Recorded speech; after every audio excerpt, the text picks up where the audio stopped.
Expédition de Mu'ata, en l'an 7 de l'Hégire, 629 de l'ère chrétienne. Lorsque la nouvelle de cet attentat contre son ambassadeur parvint au prophète, il résolut d'en tirer une vengeance immédiate, bien qu'il ne se dissimulât point les dangers de l'entreprise. Les croyants devaient avoir cette fois devant eux non seulement les Arabes de Syrie, plus nombreux que ceux du Hedjaz, mais aussi les troupes romaines qui occupaient le pays du Balka. À la tête des 3000 hommes qu'il avait rassemblés, le prophète plaça Zaïd ben Haritha. Mais prévoyant que dans cette lutte inégale, l'armée pourrait perdre son chef, il désigna d'avance pour lui succéder Ja'fer, fils d'Abu Taleb, et s'il arrivait malheur à Ja'fer, Abdallah ben Rouha. Enfin, à défaut de ce dernier, il laissait aux soldats le soin de choisir eux-mêmes un chef. À ce conseil assistait un juif qui émit cette observation. « Ô Abul Qasim, surnom de Mohammed, si vraiment tu es prophète, tous ceux que tu viens de désigner sont irrémédiablement perdus. Quand nos prophètes d'Israël, après avoir mis un général à la tête de leur armée, ajoutaient « Et s'il est tué, nommez un tel à sa place », c'est qu'infailliblement il devait être tué. Puis, se tournant vers Zaïd, « Je te jure, lui dit-il, que si Mohammed est véritablement un prophète, tu ne reviendras point de cette expédition. » Et Zaïd répondit simplement, « Je te jure que Mohammed est le prophète d'Allah. » Alors l'apôtre attacha le liwa, l'étendard blanc, au fer d'une lance et le remit à Zaïd. Plein de funestes pressentiments, il accompagna les troupes jusqu'au Zeniat el-Ouida, au col des Adieux. Là, il s'arrêta et leur fit ces dernières recommandations. Demeurez toujours dans la crainte d'Allah et combattez en son nom. Tuez ces ennemis qui sont les vôtres, mais laissez en paix les hommes qui vivent retirés dans les monastères. Épargnez les femmes, les enfants et les aveugles. Ne détruisez pas les monuments. Ne coupez pas les arbres. Et lorsque vous aurez tiré vengeance de la mort des Haritz ben Omaïr, appelez à l'islam les tribus arabes de la Syrie. Sherhabil, inquiet des conséquences de son lâche attentat, avait fait appel à tous les Arabes des environs, les Bni Baha, les Bni Lachem, les Jodzan, les Balia, et il avait prévenu Théodore, lieutenant d'Héraclius, qui lui avait envoyé toutes les troupes romaines occupant alors la contrée. Sherhabil avait ainsi réuni une armée de près de 100 000 hommes, avant que les troupes musulmanes fussent arrivées à Mohan. Lorsqu'ils se trouvèrent en face de forces aussi redoutables, les croyants restèrent pendant 2 jours et 2 nuits à se consulter, et certains proposèrent d'envoyer un messager au prophète qui déciderait s'il devait revenir ou combattre, et qui peut-être leur enverrait des renforts. Mais Abdallah ben Rouha releva le courage des croyants par ces paroles. « Ô compagnons, ce que vous semblez redouter, n'est-ce pas ce que vous êtes venus chercher, le martyre dans la guerre sainte? Ce n'est pas sur le nombre que nous comptons pour obtenir la victoire, mais sur la foi dont Allah nous gratifia. »« Tu dis vrai, s'écrièrent-ils, et sans plus hésiter, ils s'avancèrent au-devant de l'ennemi, qu'ils rencontrèrent à Mu'ata, petit village situé au sud du château fort de Kérak. Tels des lions, ils s'élancèrent au milieu des masses ennemies dont le chef Malik ben Zafila fut tué d'un coup de lance. Mais revenus de leur première surprise et profitant de leur grande supériorité numérique, les mécréants ne tardèrent pas à reprendre l'avantage et à envelopper les musulmans de toutes parts. Accablé par le nombre, Zaïd ben Haritha fut frappé de la mort des héros et, suivant les recommandations du prophète, Ja'fer s'élança pour relever l'étendard que les mains crispées de Zaïd serraient encore et pour prendre le commandement à sa place.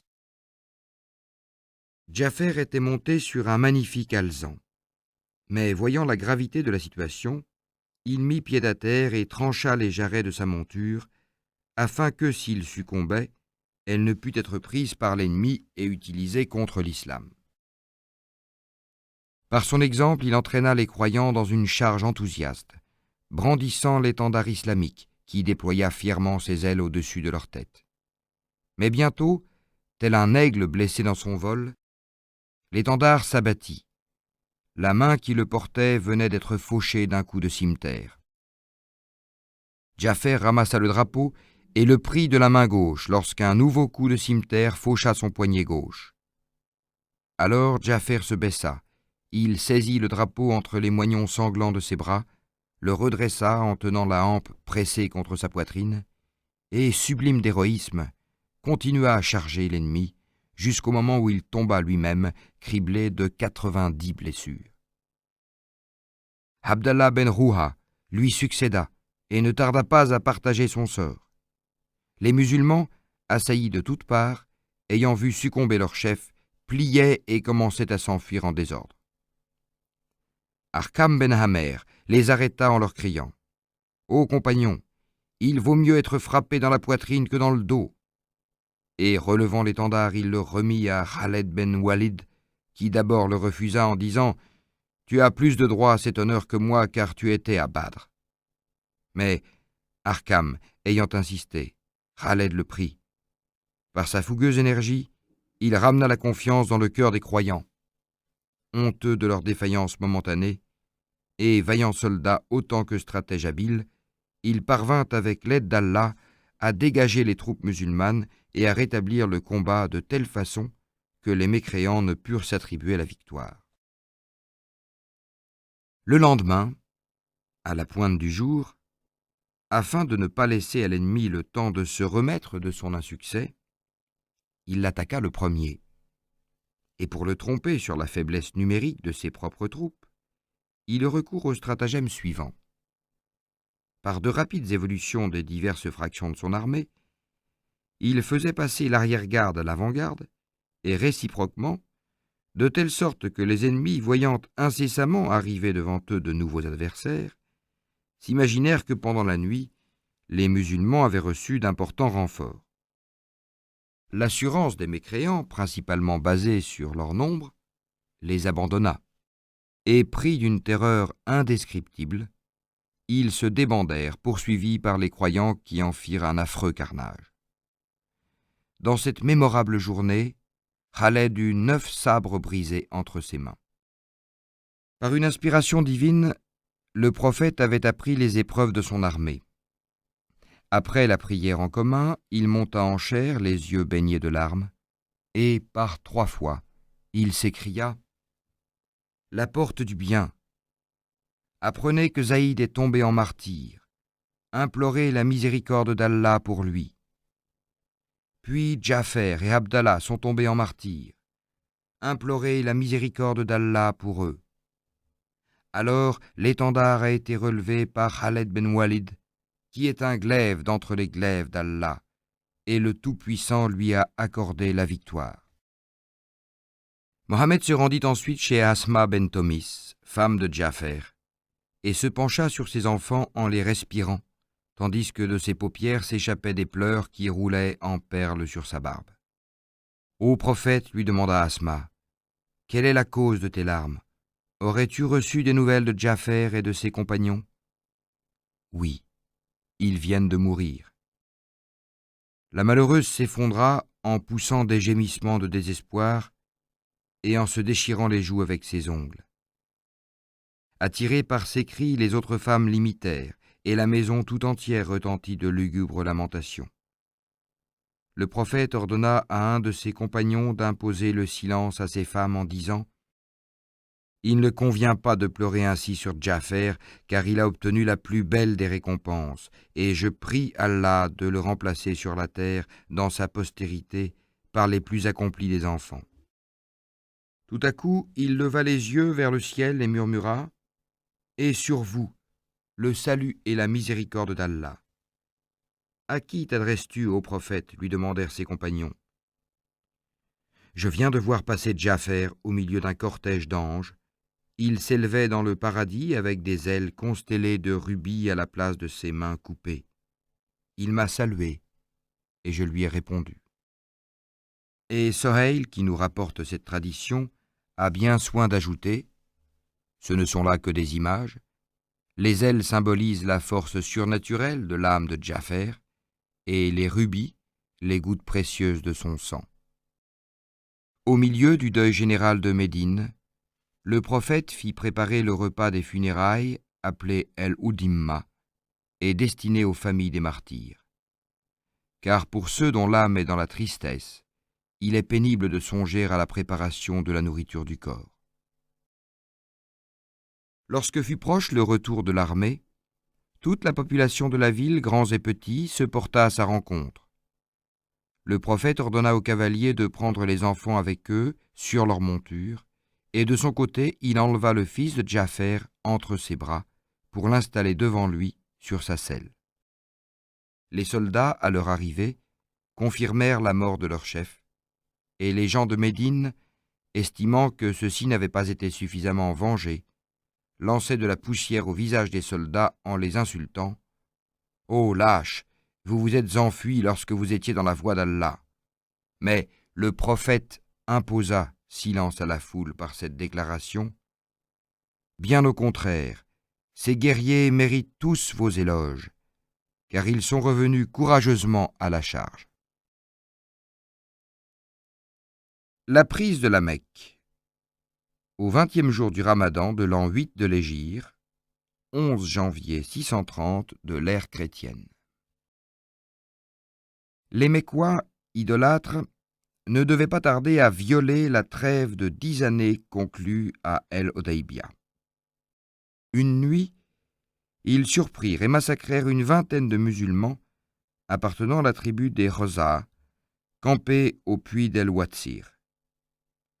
Devant une pareille trahison, le prophète n'eut plus de scrupules à les attaquer et prit ses dispositions pour organiser une expédition.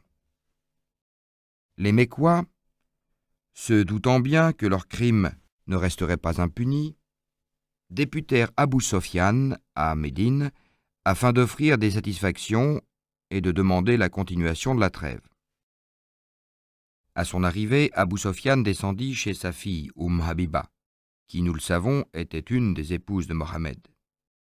Mais lorsqu'il voulut prendre place sur un tapis étendu à terre, Habiba, le devançant précipitamment, replia ce tapis et le mit de côté.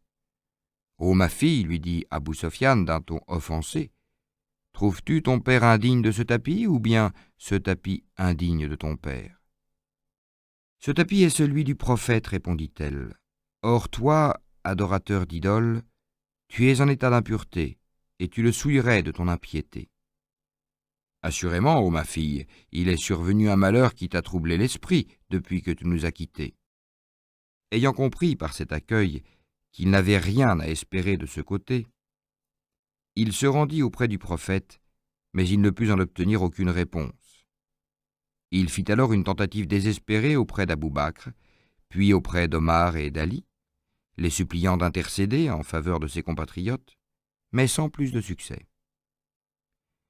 Et plein d'appréhension, il remonta sur son chameau pour reprendre le chemin de la Mecque. La démarche d'Abou Sofyan ne lui permettant plus de dissimuler ses projets, le prophète ne songea qu'à hâter ses préparatifs afin de surprendre les Mécois avant qu'ils puissent mettre leur ville en état de défense. Le 10e jour du mois de Ramadan, après avoir laissé à Médine comme lieutenant Abu Raham Koltsoum et Djifari, le prophète partit, suivi d'une armée déjà considérable, qui se grossit en route des nombreuses tribus accourues sur le parcours et qui atteignit bientôt le chiffre de 10 000 hommes. Le jeûne de Ramadan était scrupuleusement observé par tous les fidèles. Mais lorsqu'ils arrivèrent au puits d'El-Kédid, au milieu du jour, le prophète jugea que leur constance avait été soumise à une épreuve suffisante. Craignant que la privation de boisson, jointe à l'extrême fatigue, n'eût de dangereux effets sur leur santé, il se fit apporter un vase rempli d'eau, et, dominant la foule sur le dos de sa haute chamelle, il but une gorgée aux yeux de tous, afin de leur enseigner par son exemple qu'il pouvait rompre le jeûne en voyage dès qu'ils sentiraient leur force épuisée. Et ainsi qu'il est prescrit dans le Coran, celui qui est malade ou qui voyage restituera au jeûne dans la suite un nombre égal de jours. Coran, sourate 2, verset 180. À partir de cette étape, le prophète activa tellement la marche de son armée qu'il campa à Mor el-Zohran, presque aux portes de la ville, avant que les Quraïsh eussent pu se renseigner sur l'importance des troupes musulmanes et sur la direction qu'elles avaient suivie. Abbas, oncle de Mohammed, retenu jusqu'alors à la Mecque par ses affaires et sa fonction de sikaï, avait rejoint les croyants à Djofa avec toute sa famille. La sincérité de sa conversion n'avait pu lui faire oublier son affection pour ses concitoyens et il était fort inquiet sur leur sort, dans le cas où leur attitude eût obligé Mohammed à s'emparer de la ville par un assaut meurtrier.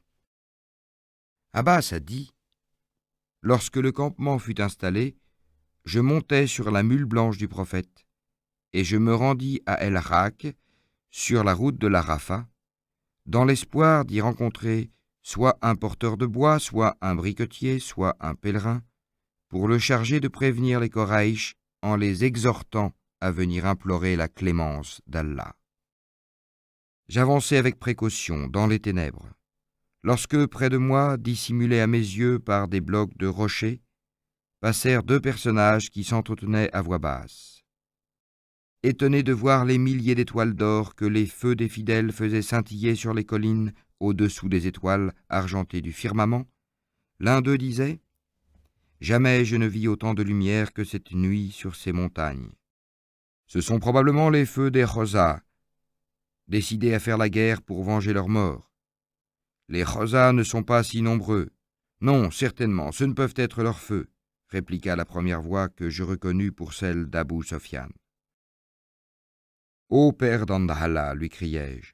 « C'est toi, ô père d'El-Fadel, que me veux-tu » répondit-il, ayant aussi reconnu ma voix. « Ô Abou Sofyan, le prophète approche, à la tête d'une armée si nombreuse que toute résistance est impossible et que demain les Quraïsh seront écrasés. Que faire? Quel conseil me donnes-tu? Si tu es pris dans le combat, ta tête sera tranchée, n'en doute pas. Mais monte derrière moi sur cette mule. Je te conduirai devant Mohammed et je l'implorerai en ta faveur. » Abou Sofyan, comprenant que c'était là pour lui l'unique espoir de salut, se résigna. Il sauta en croupe derrière moi et nous devançâmes son compagnon, Bodaïl, qui avait décidé de nous suivre. Chaque fois que la lueur d'un des nombreux foyers du camp illuminait notre groupe, sur un fond des ténèbres, les sentinelles nous arrêtaient et questionnaient.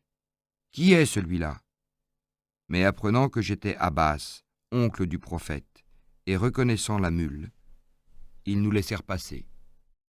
Tout alla bien jusqu'au moment où nous arrivâmes devant les feux du campement d'Omar.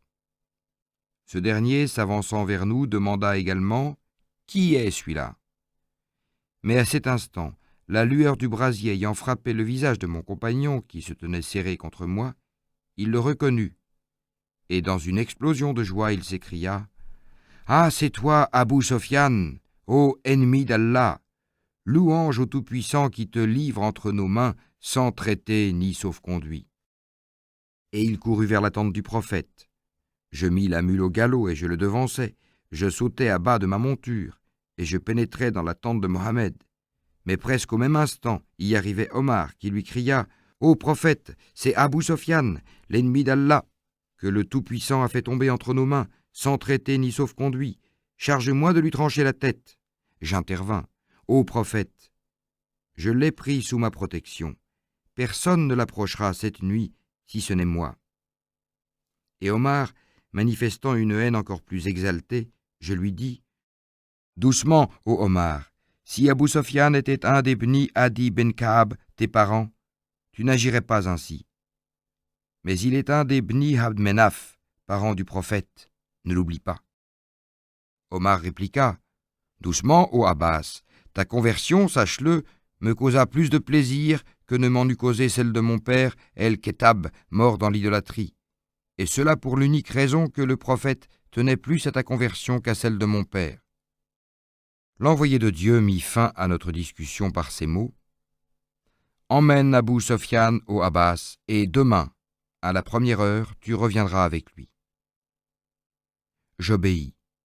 Abou Sofiane passa la nuit en pleine sécurité dans mon campement. Mais voyant tous les musulmans se lever d'un même mouvement à la première lueur de l'aube, il fut saisi d'inquiétude.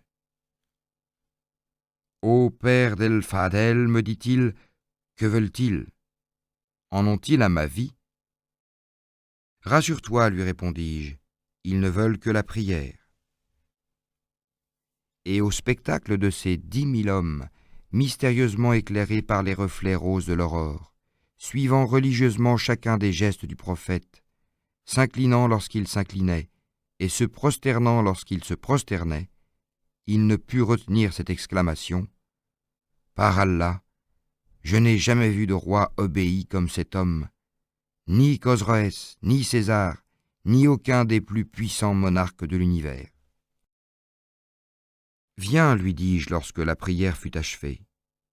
J'intercéderai en ta faveur, et toi, tu intercéderas en faveur de ton goum. » « Eh bien, lui demanda le prophète lorsqu'il le vit devant lui, reconnais-tu maintenant, ô Abou Sofiane, qu'il n'y a de Dieu qu'Allah? Par mon père et ma mère, combien tu es patient, généreux et conciliant. Oui, je le reconnais. S'il était avec Allah des dieux autres que lui, il m'aurait apporté quelque secours. Et reconnais-tu que je suis le prophète d'Allah? Par mon père et ma mère, quant à cela, il subsiste encore quelques doutes en mon esprit. Je verrai plus tard. Malheur à toi, ô Abou Sofiane, m'écriai-je, indigné par cette réponse. Hâte-toi de témoigner l'entière vérité, sinon je te retire ma protection et ta tête tombera. Abou Sofiane hasarda encore quelques objections. Et que ferai-je de la statue d'El-Ozza qui est dans ma maison? Tu la jetteras dans les latrines, cria une voix irritée, celle d'Omar, qui écoutait derrière l'étoffe de la tente, espérant recevoir l'ordre de mettre à mort celui qui avait été l'ennemi d'Allah. Malheur à toi, ô Omar, tu es un homme indécent, lui répondit-il. Laisse-moi m'accorder avec le fils de mon oncle. Décidé alors, il prononça intégralement la profession de foi islamique, en même temps que son compagnon Bodaïl, qui venait de nous rejoindre. Je fis remarquer au prophète: « Tu sais combien Abou Sofiane est porté vers l'orgueil. Accorde-lui une prérogative quelconque, et il nous sera définitivement attaché. » Il approuva mon idée, et fit aussitôt proclamer: « Celui qui se réfugiera dans la maison d'Abou Sofiane y sera en sécurité. Celui qui se réfugiera dans le temple y sera en sécurité. Celui qui jettera ses armes et fermera sur lui la porte de sa demeure y sera en sécurité. » Puis il me dit: « Ô Abbas, arrête Abou Sofiane à l'étranglement de la vallée, sur la pointe de la montagne, afin que sous ses yeux défilent tous les guerriers d'Allah. » J'obéis et je me postai avec Abou Sofiane sur un des rochers qui surplombent l'issue de la vallée. Successivement, passèrent les guerriers des Solaïm, des Mosaïnas, des Bni Gifar, des Bni Kab, des Kinanas, des Johinas, etc. Et mon compagnon, malgré tous ses efforts, ne pouvait dissimuler l'impression que lui causait le nombre des croyants. Lorsqu'il aperçut les Hajjaz, il s'écria: « Oh, ceux-là étaient pourtant les plus acharnés d'entre les ennemis du prophète. » « Oui, lui répondis-je, mais Allah fit pénétrer l'islam dans leur cœur par un effet de sa générosité. » Enfin parut le prophète, entouré de sa garde d'élite, composée d'Ansars et de Muhadjir, et surnommé El-Hadra, la garde sombre. À la vue de ces soldats entièrement revêtus de sombres armures, auxquelles le soleil arrachait d'aveuglantes étincelles, Abou Sofiane eut un sursaut de terreur. « Par Dieu, ô Abbas, qui sont ceux-là ? » C'est le prophète avec ses compagnons Ansar et Muhajirs. Oh, nul ne pourra tenir en face de pareils guerriers. Ô Abbas, en vérité, le fils de ton frère resplendit ce matin d'une majesté de roi glorieux. Sa majesté n'est pas celle d'un roi, ô Abou Sofiane, c'est celle d'un prophète. Et maintenant, tes yeux t'ayant convaincu que toute résistance serait une folie, hâte-toi vers les tiens, afin de les préserver du malheur par tes conseils. Sans plus tarder, Abou Sofiane partit dans la direction de la ville, où dès son arrivée, il fut entouré par la foule anxieuse qui l'accabla de questions. « Ô assemblée des Quraïch, leur cria-t-il, Mohammed arrive sur vous avec une armée telle que vous ne pouvez espérer lui résister un seul instant. » Sa femme, Hinda, exaspérée de l'émotion provoquée par cette nouvelle, l'empoigna par sa barbe pour le faire taire et hurla « N'écoutez point ce vieux fou, ce traître, tuez-le » Mais se dégageant des griffes de la mégère, Abou Sofiane continua « Malheur à vous, si vous vous laissez égarer par cette femme.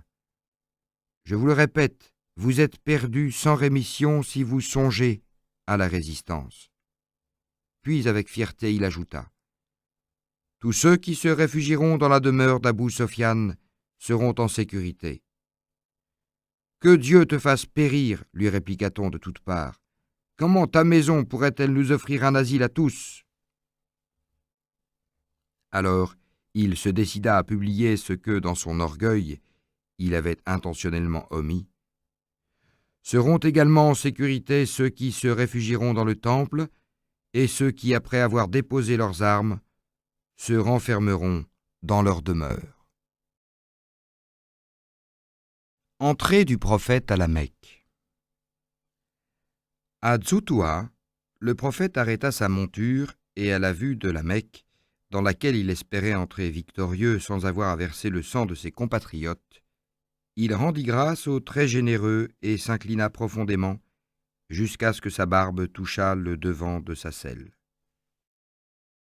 Ensuite, il disposa ses troupes pour l'occupation de la ville. Zoubir devait pénétrer par la route de Koda, Khaled ben Walid par les faubourgs du nord, Abu Obida par les faubourgs de l'ouest, Saad ben Obada par le col de Keda. Mais ce dernier, ayant dans son ardeur laissé échapper cette exclamation « Aujourd'hui est le jour du carnage, licite jusque dans l'enceinte sacrée », Mohammed chargea Ali de lui retirer le commandement et de prendre le drapeau à sa place. Zoubir, Ali et Obida ne rencontrèrent aucune résistance et occupèrent sans coup férir les quartiers qui leur avaient été assignés. Quant à Khaled, au moment où il pénétrait dans les faubourgs, une volée de flèches s'abattit sur ses troupes, tuant plusieurs de ses hommes. Ces flèches étaient décochées par une embuscade organisée par Sofwan ben Ummia et Ikrima, derrière les rochers de Djebel Khendama. Sans hésiter, Khaled entraîna ses soldats à l'assaut de cette position. Il mit les ennemis en déroute, en massacra un grand nombre, et poursuivit l'épée dans les reins, les survivants qui s'enfuirent les uns dans la direction du temple, les autres dans celle de la mer. De la hauteur d'El Hadjoun, où il venait d'arriver, le prophète aperçut les éclairs des lances et des glaives et s'écria « Que vois-je? N'avais-je pas interdit tout combat ?» Il dépêcha un Ansar à Khaled, et lorsque ce dernier se présenta, il lui reprocha sévèrement d'avoir livré bataille malgré sa défense absolue. « Ce sont les ennemis qui nous ont attaqués les premiers en nous criblant de leurs flèches, lui répondit Khaled. J'ai retenu mon bras autant que je l'ai pu, mais j'ai été obligé de m'en servir pour notre défense, et Allah nous a donné la victoire. La volonté d'Allah était accomplie, conclut le prophète, qui se disposa à entrer dans la ville à son tour. Il était monté sur Qaswa, sa chamelle préférée, et derrière lui, en croupe, se tenait Osama, le fils de Zaïd ben Haritha. Il se prosterna sur sa selle et récita la sourate de la victoire. Certes, nous avons remporté pour toi une victoire éclatante, Elle est la preuve qu'Allah te pardonne tes fautes premières et dernières, qu'il accomplit ses bienfaits envers toi, qu'il te dirige dans le droit sentier et qu'il t'assiste de son puissant secours. Coran, sourate 48, versets 1, 2, 3. Par-dessus le voile à raies rouges qui recouvrait sa tête, le prophète enroula un turban noir dont il laissa pendre une des extrémités entre ses épaules. Il se rendit à la Kaaba pour accomplir le tawaf, sans descendre de sa monture, et il salua la pierre noire en la touchant du bout d'un bâton recourbé. Il mit ensuite pied à terre pour entrer dans le sanctuaire, mais à la vue des idoles qui le déshonoraient, il recula d'horreur. Devant une image d'Abraham tenant entre ses mains des flèches divinatoires, il s'écria « Que Dieu anéantisse ceux qui ont représenté nos ancêtres Abraham consultant le sort par les flèches. » Et il ordonna la destruction de cette image impie. De ses propres mains, il brisa une colombe en bois sculpté, et il entra en proclamant « Allah est le plus grand ». Alors il se dirigea vers les 360 idoles rangées autour du temple, et commençant par la plus grande, celle de Obal, il lui perça les yeux de son bâton recourbé en disant « La vérité est venue, l'erreur est périssable. » Et l'idole tomba sur le visage, se brisant en 1000 fragments. Successivement, il passa devant les autres idoles, qui subirent le même sort. Une seule restait debout, celle des Rosas, qui était faite de bronze et d'émail, et se dressait superbement sur la terrasse du temple. Le prophète dit à Ali, « Agenouille-toi. » Puis, étant monté sur ses épaules, « Lève-toi. » Mais Ali ne put se redresser malgré toute sa vigueur. Il se sentait accablé par un poids surnaturel, celui de la prophétie. Ce que, voyant, le prophète descendit, s'agenouilla à son tour et dit à Ali, « Monte sur mon dos pour détruire cette idole. » Plein de confusion, Ali refusait, mais sur l'insistance de Mohammed, il obéit. Ali a dit, « Je posai mes pieds sur les épaules du prophète, qui se redressa, et je me sentis soulevé par une force inconnue qui m'eût permis d'atteindre le ciel si je l'eusse tenté. » L'idole était scellée par des tiges de fer, mais à ces mots du prophète, « La vérité est venue, l'erreur a disparu », elle s'ébranla sans le moindre effort de ma part, et précipitée sur le sol, elle s'anéantit en poussière. La foule, remise de sa frayeur, était sortie peu à peu des maisons, et, muette de stupeur, elle assistait à la destruction de ces dieux impuissants. Lorsque tout vestige d'idolâtrie eut disparu, le prophète se retourna vers la Kaaba en proclamant « Il n'y a de Dieu qu'Allah, il n'a pas d'associé, il a accompli sa promesse en secourant son serviteur et en dispersant ses ennemis. » Puis, s'adressant aux Mecquois, « Ô assemblée des Koraïch, comment pensez-vous que je vous traiterai ? Avec générosité, ô frères généreux, fils d'un homme généreux, lui répondirent-ils, pleins d'anxiété. Allez, leur dit-il, vous êtes libérés. Ils étaient esclaves et captifs, d'après les lois de la guerre. Le prophète n'accepta de cette magnanime amnistie que 11 hommes et 6 femmes, dont la conduite avait été impardonnable, et il ordonna de les mettre à mort en quelque lieu qu'on les rencontrât. Cette sentence fut exécutée sur le champ pour plusieurs d'entre eux, parmi lesquels Awarit, qui avait odieusement brutalisé Fatimma, fille du prophète et femme d'Ali, lorsqu'elle émigra de la Mecque. Pour affirmer sa nouvelle autorité, Mohammed résolut de nommer immédiatement les 2 plus importants fonctionnaires de la Mecque, l'intendant de la Kaaba et celui de Zemzem. Il fit réclamer à Othman ben Talha les clés du temple, mais celui-ci, après avoir rageusement fermé les portes, emporta les clés dans sa maison. Le prophète les lui fit arracher par la force et songea à les confier à son oncle Abbas, qu'il venait de confirmer dans ses fonctions de Sikaï ou intendant de Zemzem. Mais une révélation l'arrêta dans son intention, lui ordonnant de rendre la charge d'intendant du temple à son ancien possesseur.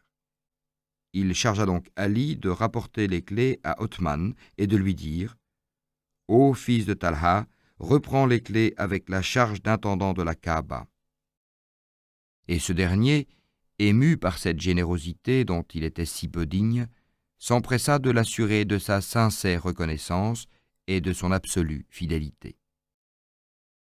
À ce moment, un groupe touchant s'approcha. C'était celui d'Abu Kahafa, vieillard aveugle et courbé sous le poids de ses 87 années, s'appuyant sur l'épaule de son fils, Abu Bakr. « Pourquoi n'as-tu pas laissé ce noble vieillard dans sa demeure, où j'eusse été lui rendre visite ?» dit le prophète à Abu Bakr. « Il était juste qu'il vînt à toi, et non que toi, tu allasses à lui, » répondit ce dernier. Plein d'attention, Mohammed fit asseoir le vénérable aveugle à ses côtés, lui passant affectueusement la main sur sa poitrine, et il accueillit avec joie sa conversion que celui-ci était venu lui annoncer. Le prophète à Safa. Le lendemain, tous les habitants de la Mecque se dirigèrent vers la colline de Safa, où le prophète les avait convoqués pour recevoir leur soumission. Déjà rassurés par la générosité des premières paroles et des premiers actes de leur vainqueur, ils ne paraissaient guère affectés par les sentiments de tristesse, de honte et de découragement habituels aux vaincus. Leur vainqueur n'était-il pas un des leurs ? Sa gloire n'allait-elle pas devenir leur gloire, son triomphe leur triomphe et son empire leur empire ? En réalité, malgré leur hostilité à son égard, la plupart d'entre eux avaient cruellement souffert d'être séparés de leur génial compatriote, de celui que dans sa jeunesse ils avaient surnommé El-Amin, l'homme sûr. Avec attendrissement, ils se remémoraient le charme mystérieux de sa personne et l'attrait irrésistible de sa parole. Et en secret, depuis longtemps, ils brûlaient du désir d'entrer dans le mouvement d'enthousiasme religieux que Mohammed avait soulevé à travers l'Arabie tout entière et de se convertir à leur tour. Combien dérisoires, à présent, leur semblaient les idoles dont les lamentables débris étaient allés grossir les monceaux d'ordures rejetés hors de la ville. Ceux-là même qui avaient exploité la superstition qui entourait ces faux dieux de bois ou de pierre étaient arrivés les premiers à Safa, dans leur hâte de faire oublier qu'ils avaient été les prêtres d'un culte aussi grossier, et en dépit de l'humilité égalitaire qu'exigeait Mohammed chez tous ses disciples, ils s'enorgueillissaient intérieurement des liens de famille les rattachant à celui que jadis ils couvraient d'injures. Quant au prophète, on ne saurait décrire l'émotion sublime qui s'empara de sa grande âme lorsque de toutes parts il vit arriver à lui plein de repentir et les yeux enfin ouverts à la lumière, tous ceux de ses compatriotes qui l'avaient si âprement combattu et qu'il chérissait malgré leur injustice à son égard. Assis au-dessous de lui, Omar reçut à sa place la soumission des Mécois, qui vinrent tous, les uns après les autres, frapper dans sa main. Et en son nom, il prit l'engagement de les protéger.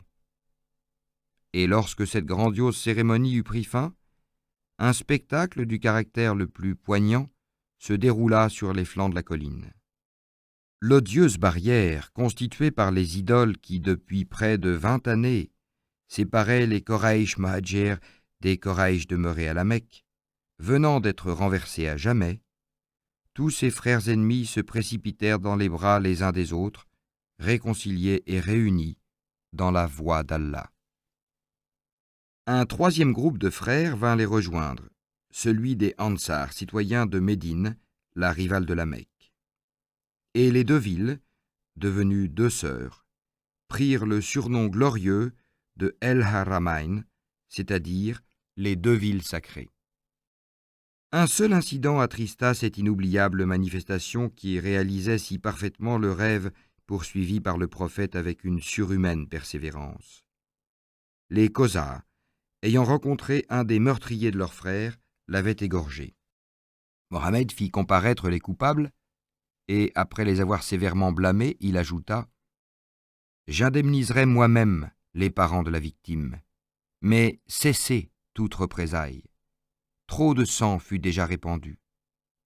Le jour où il créa les cieux et la terre, Allah déclara sacré le territoire de la Mecque. Ce caractère sacré ne cessa pour personne avant moi, et ne cessera pour personne après moi.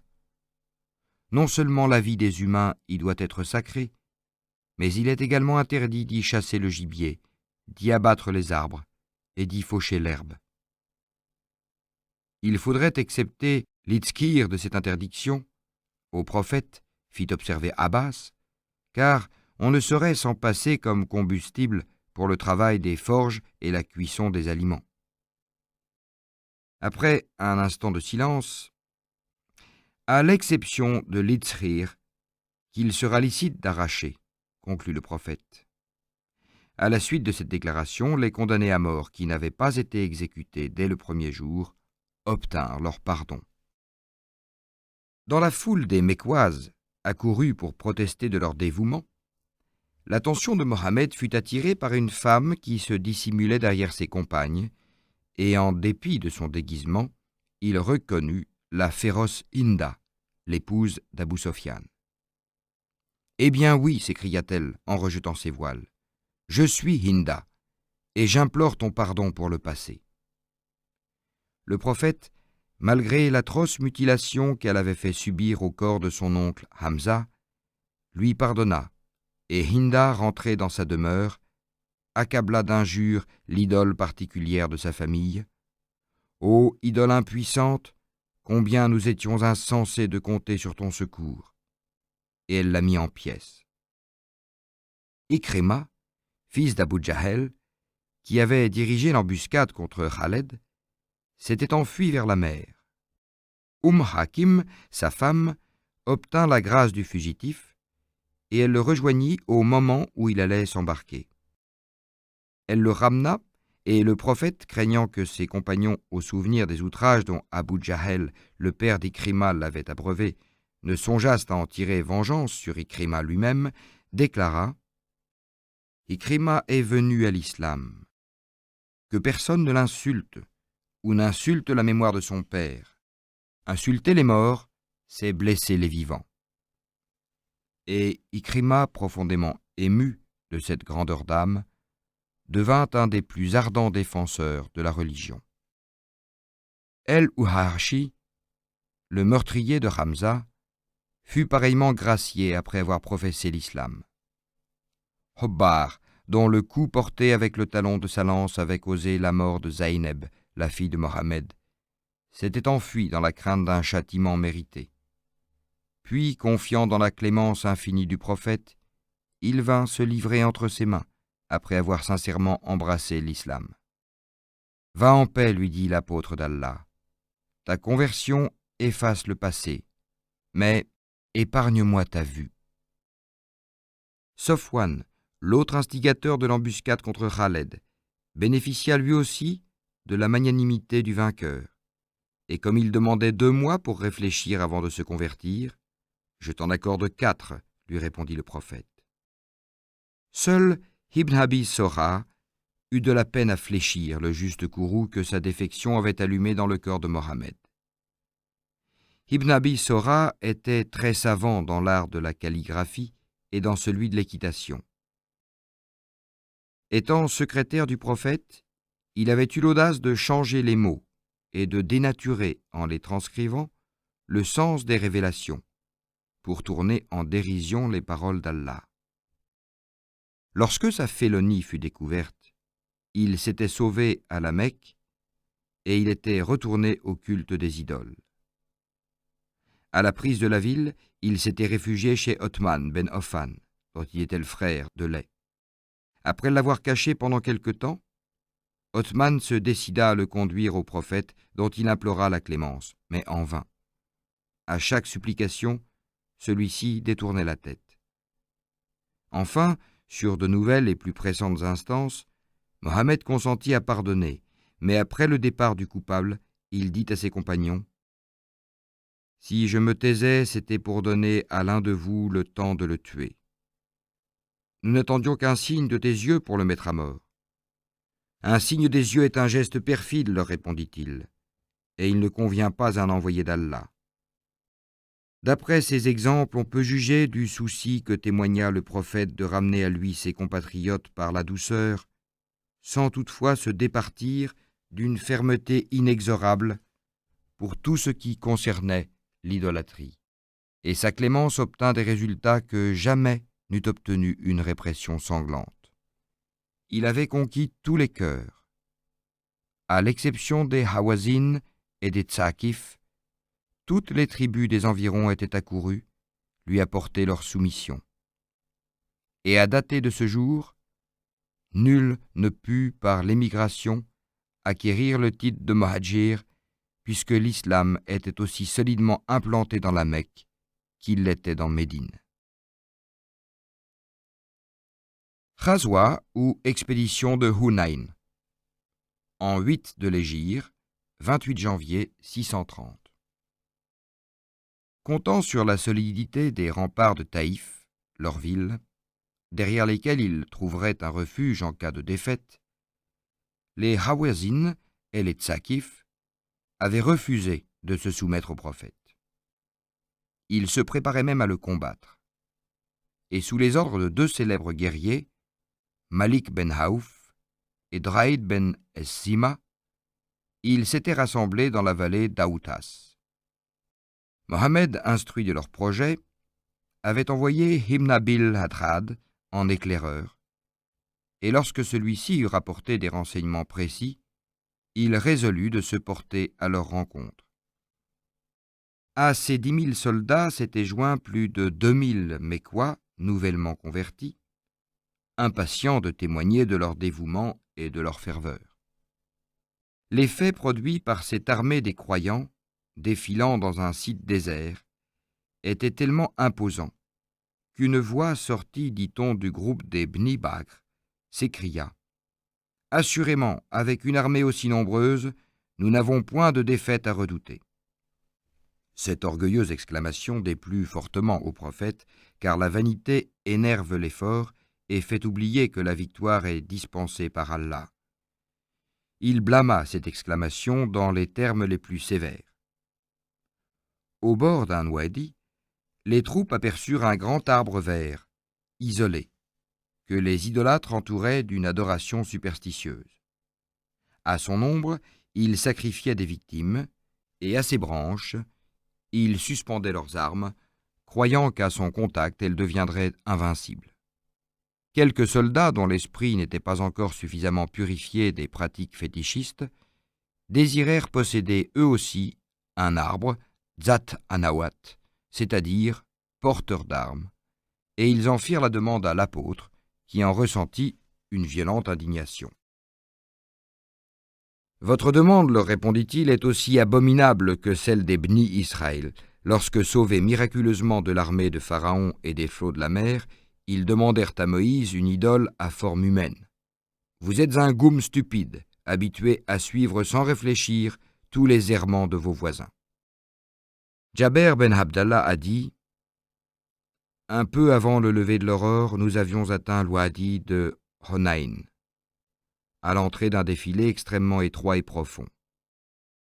Tout à coup, tandis que nous nous trouvions encore dans l'ombre des hautes falaises, les premiers rayons du soleil illuminèrent de l'autre côté des gorges un spectacle qui fit bondir nos cœurs d'impatience.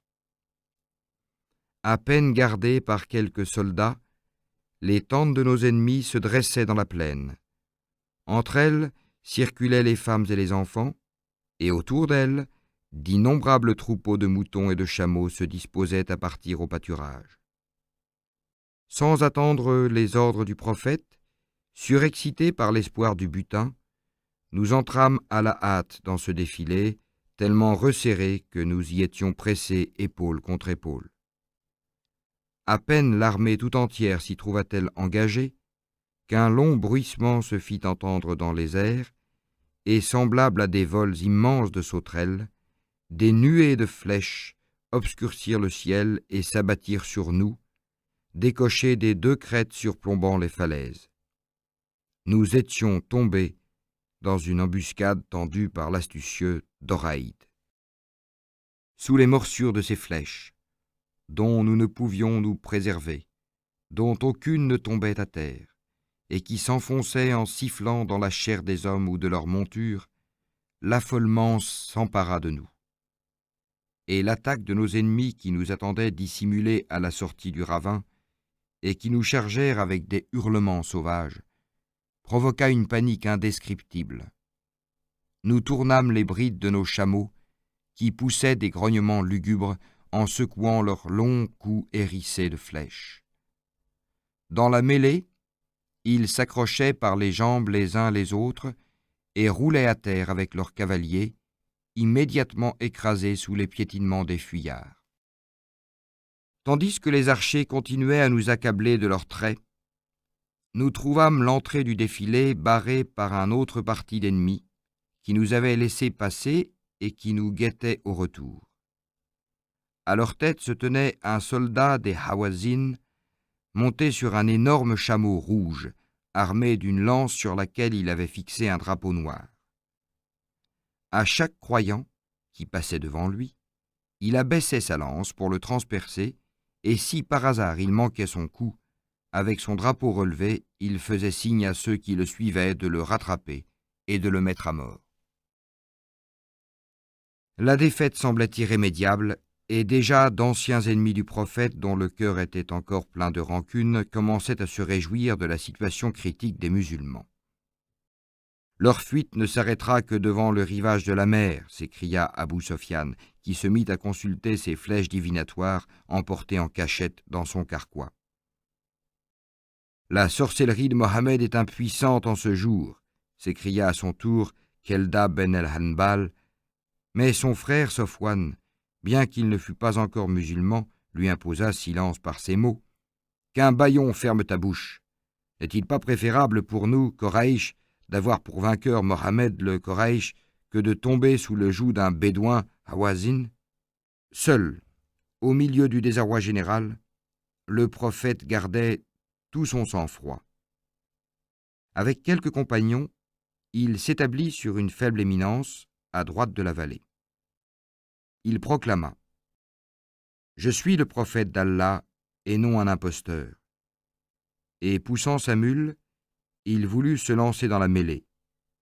Abou Bakr se jeta au-devant de la mule, qu'il retint par la bride.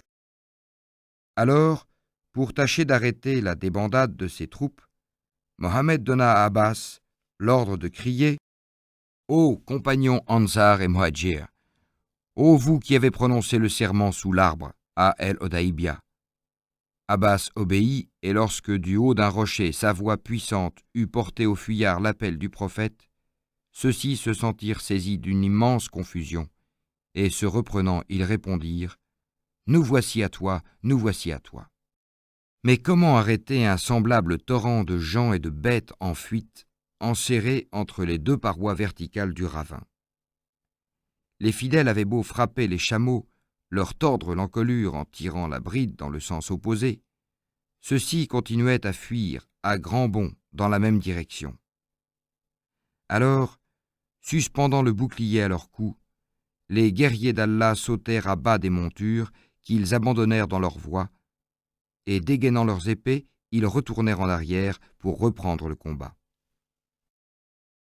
Se dressant sur ses étriers, le prophète s'aperçut avec joie du changement de la situation, et à la vue des guerriers innombrables qui se précipitaient dans la bataille ardente, il s'écria : « La fournaise est allumée. » Ali, accompagné d'un Ansar, résolut de mettre fin aux exploits du bédouin Hawazin, qui brandissait orgueilleusement sa lance ornée d'un drapeau noir. D'un coup de cimeterre, il trancha les jarrets de son chameau, et au même instant, l'Ansar abattit le mécréant en lui fendant la jambe du talon jusqu'au genou. Puis il l'acheva lorsqu'il fut étendu sur le sol. À ce retour offensif des musulmans, qu'ils croyaient avoir écrasés, une folle terreur s'empara des idolâtres, et à leur tour ils commencèrent à se débander. Mohammed ordonna à sa mule de se coucher. Celle-ci plia les jarrets jusqu'à ce que son ventre reposât sur la terre. Alors, ramassant une poignée de poussière, il la lança comme à battre dans la direction des ennemis, dont la fuite se changea en déroute éperdue. On eût dit qu'ils venaient d'être aveuglés par cette poussière et que leurs soldats s'étaient dispersés à l'exemple de ces grains impalpables. Certes, Allah vous a secouru en maints endroits, et à la journée de Honaïn, où vous vous enorgueillissiez de votre grand nombre, qui ne vous servit de rien, quelque vaste qu'elle fût, la terre était devenue pour vous trop étroite. Vous aviez tourné le dos et pris la fuite. Alors Allah fit descendre sa protection sur son apôtre et sur les croyants. Il fit descendre des armées que vous ne voyiez pas, et il châtia les mécréants. Coran, sourate 9, versets 25-26. Poursuivit l'épée dans les reins. Malik et les débris de son armée parvinrent à se réfugier dans la ville fortifiée de Taïf. Moins heureux, Doraïd, l'autre chef des infidèles, ne put échapper à la destinée. Âgé de 90 ans, aveugle, il ne pouvait diriger son chameau abandonné par ses compatriotes affolés, et il tomba entre les mains d'un tout jeune homme, Rabia ben Rafia. Ce dernier, à la vue de la litière dans laquelle se trouvait le célèbre guerrier, paralysé par les infirmités de son grand âge, crut avoir capturé une femme. Il fit agenouiller l'animal, écarta les tentures, et fut stupéfait de n'y rencontrer qu'un vieillard. Dans son dépit, il frappa Doraïd de son sabre, mais celui-ci ne sembla même pas s'apercevoir du coup qu'il avait reçu. « Avec quoi t'as donc armé ta mère, ô gamin ?» lui dit-il d'un ton de suprême mépris. « Prends mon sabre suspendu à la selle de mon chameau, élève-le et frappe entre les vertèbres du dos et celles de la tête. C'est ainsi que moi je frappais les hommes. » Rabia, honteux de son premier échec, suivit ce conseil et le fameux guerrier roula décapité sur le sol. Dans l'élan de la victoire, le prophète avait poursuivi les fugitifs jusqu'au pied des murailles de Taïf, dont il tenta de s'emparer. Après un siège inutile de 20 jours, il jugea préférable de renoncer à l'assaut pour employer d'autres procédés, plus lents mais plus sûrs, et au lieu d'invoquer la colère divine contre ses habitants, il dit « Ô Allah, éclaire les gens de Taïf et inspire-leur le désir de venir d'eux-mêmes à ton apôtre. » Malgré le dépit de ses troupes, il reprit le chemin de la Mecque et campa à El-Djarana, où étaient réunis tous les prisonniers ainsi que tout le butin à partager.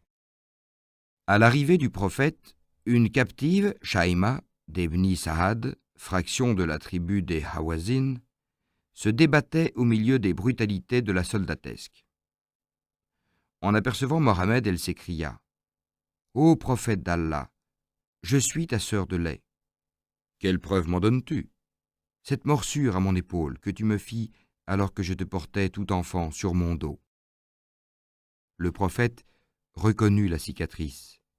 Ému, il pleura, étendit son manteau à terre et invita Shaïma à s'y asseoir, en disant « Suivant ton désir, tu trouveras auprès de moi une généreuse amitié, ou bien tu retourneras dans ta tribu comblée de présents.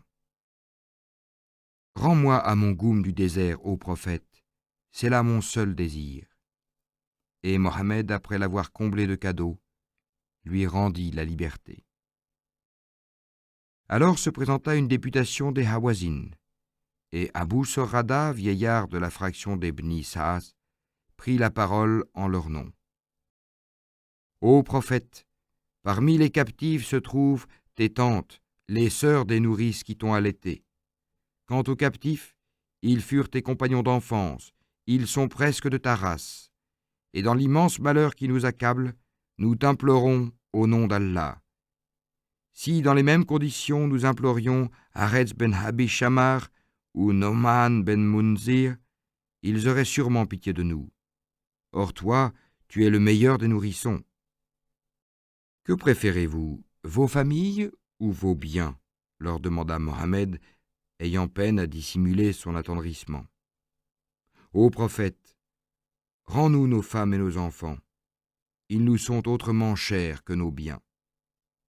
Tous les captifs et toutes les captives qui appartiennent au Bni Muttaleb, je vous les rends, proclama-t-il d'une voix haute. Mais ceux qui sont à nous appartiennent à l'apôtre d'Allah, s'écrièrent aussitôt les Muhadjirs et les Ansar. Et tous les captifs, au nombre de 6 000 environ, furent ainsi rendus aux députés Hawazin. Seule la famille de Malik ben Aouf fut exceptée de cette mesure. Mais Mohammed chargea ceux qu'il venait de libérer de lui faire cette proposition. Si Malik vient à moi et se convertit à l'islam, je lui rendrai sa famille, ses biens, et de plus, je lui ferai don de 100 chameaux. Malik accepta. Secrètement, il sortit de Taïf, et s'étant converti, il manifesta des sentiments si sincères que le prophète le chargea du commandement de tous les musulmans de la contrée. C'était le meilleur moyen de vaincre la résistance des habitants de Taïf. En effet, fier de cette investiture, disposant de troupes soulevées par la foi, ce chef expérimenté continua la guerre contre les Tsakif et, rasiant impitoyablement tous leurs troupeaux et toutes leurs caravanes, les affamant derrière les remparts de leur ville, il les obligea bientôt à venir implorer à leur tour la clémence du prophète, et ils se convertirent à l'islam. Le butin était considérable, 24 000 chameaux et 40 000 moutons environ. Après les émotions de l'affaire des captifs, Mohammed résolut de remettre le partage à un autre jour, et il remonta sur sa chamelle.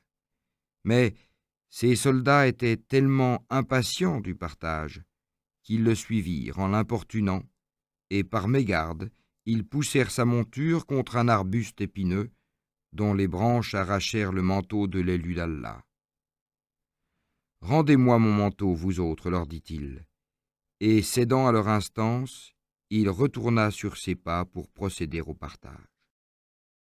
Il s'appliqua surtout à se concilier de façon définitive, par de grands avantages, les nobles de la cité qui furent surnommés Muallafa Kulbuhum, c'est-à-dire ceux dont les cœurs ont été gagnés. Abu Sofyan et son fils Maouiya, Hakim ben Hizam, Nusair ben Haretz, Sohail, Ikrima, Oyema, El-Agra, Sofwan, reçurent un présent de 50 chameaux. Mais ces différences de traitement soulevèrent des protestations. Ibn Mordas exhala son mécontentement dans une pièce de verre. Ma part du butin et celle d'El-Hobid ont été distribuées à Oyema et à El-Agra, et pourtant, El-Hassan et El-Abbès, leur père, n'étaient au-dessus de mon père dans aucune assemblée. Le prophète le fit venir et lui dit : « Est-ce toi qui as composé ce vers ? Ma part du butin et celle d'El-Hobid ont été distribuées à El-Agra et à Oyema. » Intervertissant la place des deux derniers mots sans s'apercevoir qu'il brisait ainsi la mesure du vers. Allah a dit dans le Coran : « Nous n'avons pas enseigné la versification à notre apôtre. » Sourate 36, verset 69. Abou Bakr le lui fit remarquer. « Peu importe, répondit-il, le sens reste le même. » Et il lui ordonna, pour couper la langue au poète, de donner satisfaction à ses réclamations. Un arabe des Tamines, Dzul Huizira, osa dire à l'envoyé d'Allah : « Tu n'as pas été juste dans le partage. » Omar bondit. « Je vais trancher la tête de cet insolent » s'écria-t-il. « Non, laisse-le aller dans sa voie » lui répondit simplement Mohammed. Quelles ressources d'habiles politiques le prophète ne dut-il pas en effet déployer pour ménager toutes les susceptibilités dans le partage de ses richesses et pour éviter de provoquer de dangereuses jalousies entre ses disciples. Et pourtant, tout le butin allait être distribué sans qu'il parût avoir songé à ses dévoués Ansar. Ceux-ci s'attendaient naturellement à être parmi les premiers récompensés, et avec une surprise croissante, ils voyaient attribuer ces largesses aux Quraysh et aux Bédouins, sans qu'eux-mêmes y eussent la moindre part. Enfin, il ne resta plus rien à distribuer, et ils échangèrent entre eux des propos remplis d'amertume. Par Allah, le prophète ne songe qu'à son goum, et maintenant que grâce à notre aide, il est rentré victorieux dans sa patrie, il nous oublie et nous abandonne. Sa'ad ben Obada, ayant entendu ces paroles, courut les répéter à Mohammed qui lui dit « C'est bien, réunis les Ansar. » Quand ils furent rassemblés, le prophète se présenta devant eux. « Ô assemblée des Ansar, leur dit-il, j'ai eu connaissance de l'amertume de vos paroles et de la tristesse de vos âmes. Ne suis-je pas venu à vous alors que vous étiez égarés, et Allah ne vous a-t-il pas conduit dans le droit sentier? Vous étiez malheureux, et Allah ne vous a-t-il pas enrichi? Vous étiez les ennemis les uns des autres, et Allah n'a-t-il pas réconcilié vos cœurs? C'est vrai, répondirent-ils d'une même voix. Allah et son apôtre sont les plus compatissants et les plus généreux. Mais, ajouta-t-il, ne m'avez-vous pas, de votre côté, accueilli avec compassion et générosité alors que j'étais émigrant et sans asile? Et ne seriez-vous pas en droit de me dire « Tu étais traité d'imposteur et nous avons cru en toi. Tu étais sans force et nous t'avons aidé à triompher. Tu étais sans fortune et nous t'avons enrichi. » Non, protestèrent tous les membres de l'Assemblée. Nous te sommes redevables de tout. Et toi, tu ne nous es redevable de rien. Alors reprit-il, comment, ô compagnons Ansar, avez-vous pu éprouver dans vos cœurs quelque affliction au sujet des biens passagers de ce monde, dont j'ai gratifié certains personnages pour les fortifier dans leur foi vacillante, tandis que je vous savais inébranlable dans votre foi? Ne savez-vous pas que ces gens ne s'en retournent chez eux qu'avec des chameaux et des moutons, tandis que vous ramènerez avec vous le prophète d'Allah dans vos demeures? Par celui qui tient l'âme de Mohammed entre ses mains, si les tribus arabes se retiraient dans une vallée et les Ansar dans une autre, je suivrai la vallée des Ansar. Les Ansar sont pour moi comme une chemise sur la peau, et les autres tribus ne sont pour moi que comme un manteau extérieur. Ô Allah, sois miséricordieux pour les Ansar, pour les fils des Ansar, et pour les enfants de leurs enfants. Ces mots, que le prophète n'avait pu prononcer sans laisser percer son intense émotion, attendrirent l'assemblée tout entière. Des larmes de reconnaissance ruisselèrent des yeux des Ansar, en telle abondance que leurs barbes en furent inondées. Et tous, d'une voix entrecoupée de sanglots, ils s'écrièrent « Ah oui, certes, nous acceptons notre lot dans le partage, car il est de beaucoup le plus beau. » La calomnie contre Aïcha. Aïcha a dit, au retour de l'expédition des Motsalik, pressé par la nécessité, j'étais descendu de mon haudej, sorte de litière portée par un chameau, et j'avais attendu à l'écart que les soldats eussent défilé. Mais ceux-ci, voyant mon chameau arrêté et me croyant à l'intérieur du haudej, le poussèrent pour le ramener au milieu du convoi. À mon retour, ne le retrouvant plus, je me mis à pousser des appels désespérés, mais inutilement, et vaincu par la fatigue, je tombai endormi.